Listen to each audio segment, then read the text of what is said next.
माझ्याकडे इतके पुरावे भारतीय जनता पार्टीचे कॅन्डिडेट अतुल सावेंच्या विरोधात होते, इतके पुरावे होते की एका सामान्य माणसाला मी ते दाखवले असते तर त्यांचे इलेक्शन रद्द व्हायला पाहिजे होतं.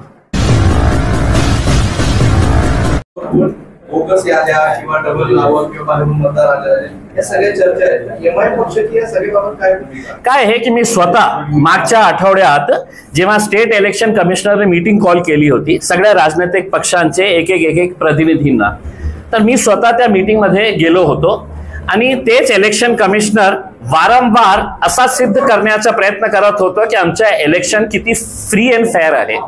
मी त्यांना एक उदाहरण दिलं की माझ्या शहरामध्ये आता महानगरपालिकेच्या इलेक्शनच्या संदर्भात एक असा कॅन्डिडेट आहे की ज्यांनी एक इलेक्शन एससी सर्टिफिकेटवर इलेक्शन लढलं, दुसरा इलेक्शन त्यांनी ओबीसीच्या सर्टिफिकेटवर लढलं, तिसरा इलेक्शन त्यांनी इंडिपेंडंट म्हणून इलेक्शन लढलं. आणि जेव्हा त्याची तक्रार इलेक्शन कमिशन कडे गेली तर इलेक्शन कमिशनने सांगितलं की हे जबाबदारी महानगरपालिकेची होती. महानगरपालिका हे बोलत होती की नाही आम्ही फक्त एक्झिक्यूट करणारे आहे, निर्णय घेणार आहे इलेक्शन कमिशन.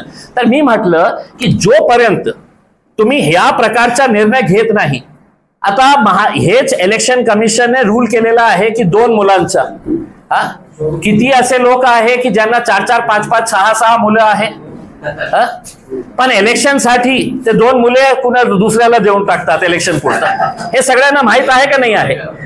तर जोपर्यंत इलेक्शन कमिशन याच्या बाबतीत गांभीर्याने निर्णय घेत नाही, ऍक्शन घेत नाही, अशा प्रकारचे मी स्पष्टपणे इलेक्शन कमिशनरला त्या मीटिंग मध्ये सांगितलं की लोकांना माहित आहे की काही असू द्या आम्ही निवडणूक लढणार आणि निवडणूक लढल्यानंतर माझ्या विरोधकांनी कोर्टामध्ये गेलं तर 5 वर्ष 6 वर्ष असंच जाणार आहे कोर्टामध्ये, तोपर्यंत तो एन्जॉय करतील. म्हणजे माझ्याकडे इतके पुरावे भारतीय जनता पार्टीचे कॅन्डिडेट अतुल सावेंच्या विरोधात होते, इतके पुरावे होते की एका सामान्य माणसाला मी ते दाखवले असते तर त्यांचे इलेक्शन रद्द व्हायला पाहिजे होतं.